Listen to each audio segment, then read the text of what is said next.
Hi there. In this video, I'm going to show you how to make a on-shape exercise called the reducer coupling.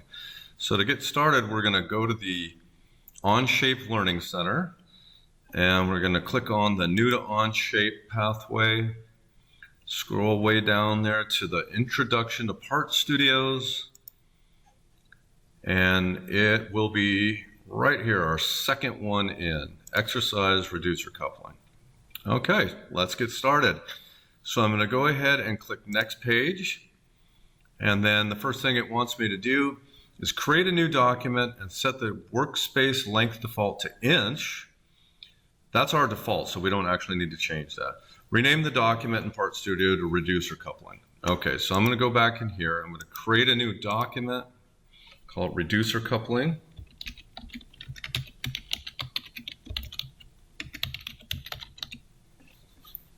And we're going to make that, and they want me to rename the Part Studio, so I'm going to right click down where it says Part Studio, hit rename, and make it Reducer Coupling. All right, now next slide, we are going to create a sketch on the right plane. So the way I like to do that is actually hover over the right plane, right click, select New Sketch. I'm going to hit N to look at it normal. I'm going to hit P to hide the planes. And let's see what else they want us to do. Draw two circles with their center coincident with the origin for the inner and outer diameters of the flange. Draw four circles for the bolt holes with their centers coincident to a construction circle. Okay, so really what they want us to do is create three circles, right? It's just one is a construction circle. Also, they said add the appropriate vertical and horizontal constraints with respect to the origin. So in other words, these two holes are going to be horizontally located with respect to the origin, and this hole and this hole are going to be vertically oriented. I'm going to show you how to do that all at once without actually having to add extra constraints. So the first thing I'm also going to notice is the size of my holes. So my first circle is 2, then 4.75, and 6. And I'm going to do that so I can create dimensions as I sketch. So I'm going to click on the center point circle, and I'm going to make a circle that's 2. And you notice I just typed it right in. Now I'm going to make one that's 6. Click, type 6, and there we go. Now for the construction circle, I'm going to select the construction line. And I already forgot how big it was 4.75.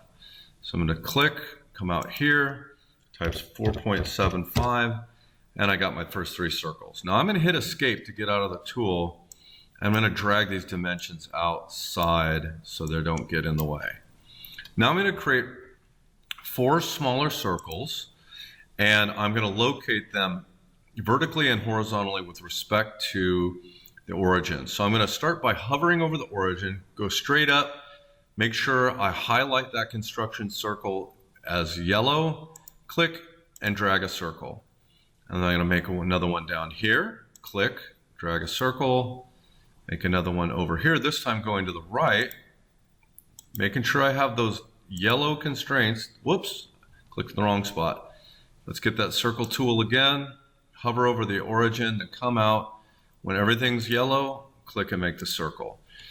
Now, I have four circles that are correctly located, but all different sizes. I'm going to use the equal constraint to click on each one of them in turn and make them all the same size. Now, when I go dimension one of the holes at 0.625, they'll all be at 0.625. So I'm going to pull that dimension out of the way because it is completely in the way. Get the dimension tool, click, and 625, and now we've got our sketch. I'm going to go ahead and accept that sketch. Now, I'm supposed to extrude that 0.62 inches, solid and new. So let's go back here. I'm going to right click and say isometric so I can see that nice three-dimensional look there. Hit extrude, click this region, and I'm going to click here and type 0.62, enter, and it's already new and solid, and I'm going to accept that. So I've got my first part. Now, if I go to the next slide, by the way, this is super confusing. Hardly anybody understands what these instructions mean, and that's why you're lucky to have me. Because what we're trying to do is we're trying to draw, this is what you want to see. This is what we're headed towards. We're going to make a sketch that we're then going to revolve to make this cylindrical hollowed out shape. And we're going to go back and recognize that this little face right here is going to butt right up against the face of the part. And what we want is for this point right here to match up perfectly with this edge of the circle. And therefore we need something to reference that. So what they want us to do is go back in here, and the first thing they say was we're going to make a sketch on the front plane.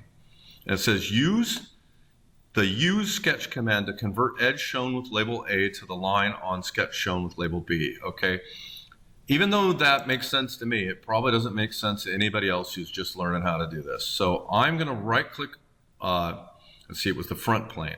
I'm going to right-click over here where it says front, make a new sketch, and then I'm going to get that use project/convert tool.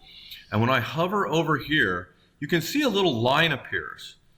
And when I do that, now you can see that line right there. And what is that line? That is stretching from the top to the bottom of the circle. And that's super, super useful, because what I'm going to do now is I'm going to hide the part. I'm going to click N to look straight on. And the top of this is the top of the circle and the bottom is the bottom. If you notice, it's already black. It doesn't need to be dimensioned because it's referenced directly from the part. So I'm going to actually click on that and make that a construction line. This is that construction line that is in the drawing. Now I'm going to make another construction line that comes out like this. And so I'm going to get my line tool, hover over the origin, come out, noticing that I have my horizontal constraint built in, and then I'm going to hit escape to get out of that tool. Now I'm going to create this rough shape. Now I'm going to give you a hint. If you want to avoid problems, it's very easy to get this point and this point to have an accidental horizontal constraint, and you don't want it. So my suggestion is when you draw this shape, you exaggerate it. You exaggerate it and make that angle real steep so that doesn't happen. And you'll see what I'm talking about when I draw it. So I'm going to select the line tool. From here, I'm going to click, I'm going to go up, and I'm going to go way up here, and then vertically down a little bit, click, and then connect. And the reason I did that is to make sure that this point and this point didn't accidentally get horizontally constrained, okay? Because everything else is going to get fixed later. Now, this line and this line need to be parallel. So I'm going to get the parallel constraint, click one, click the other, okay? So now that's good. These are already parallel because they're vertical.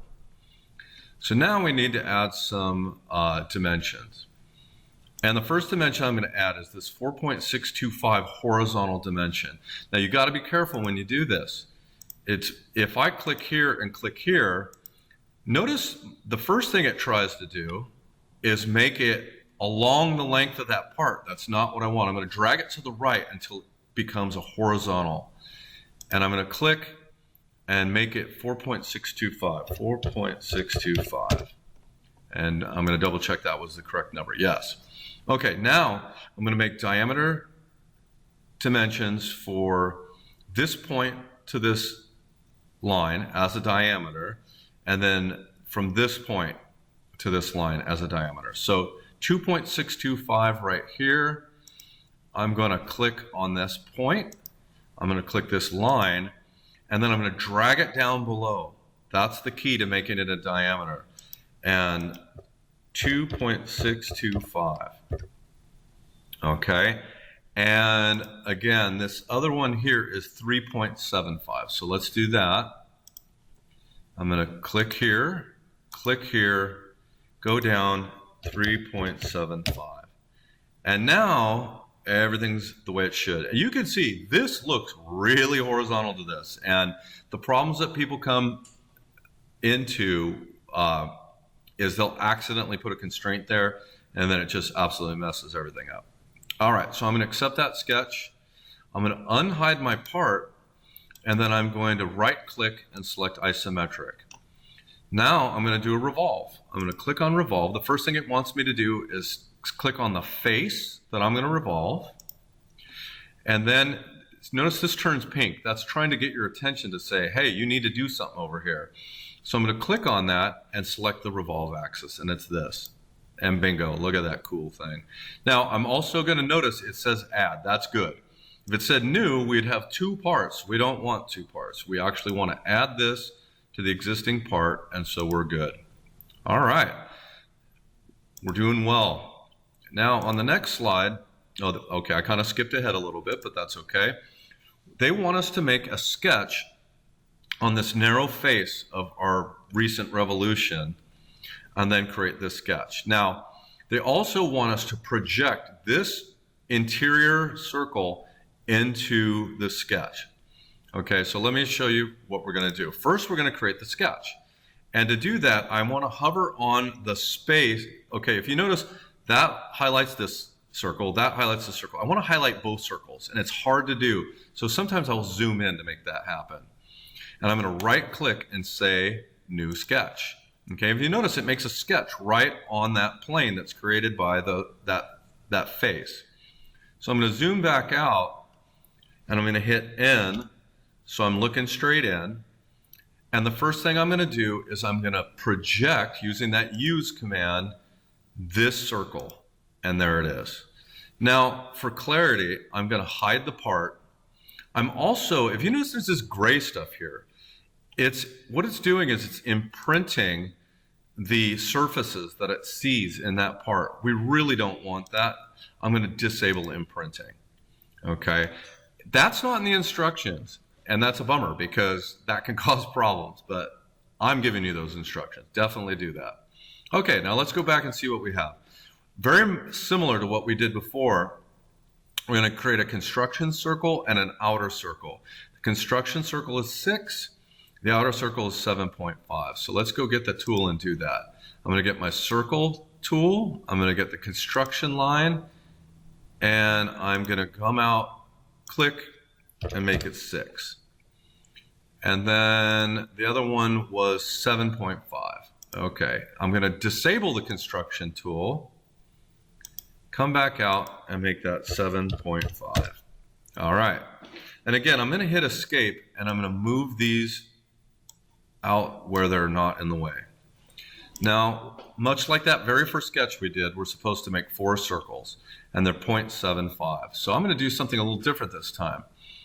I'm going to get the circle tool, I'm going to hover over here, go straight up, and when I click, I'm going to make it 0.75 right away. That way I don't have to go add the dimension later. Now I'm going to go sketch in the other circles. So I'm going to come down, make another one. And you notice these ones are blue. That's because they don't have equals constraints yet. Whoops, I did it again.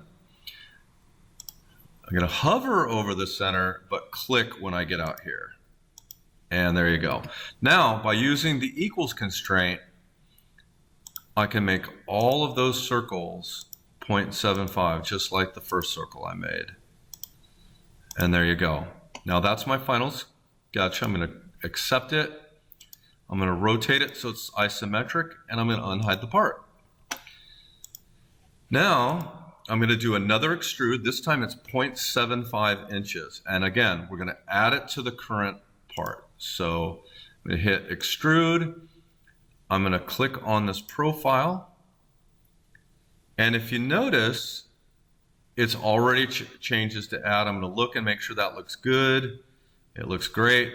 I'm going to click there, type 0.75, accept it, and now I'm done. And there is my beautiful reducer coupling. Okay, I hope that was helpful for you, and I'll see you next time.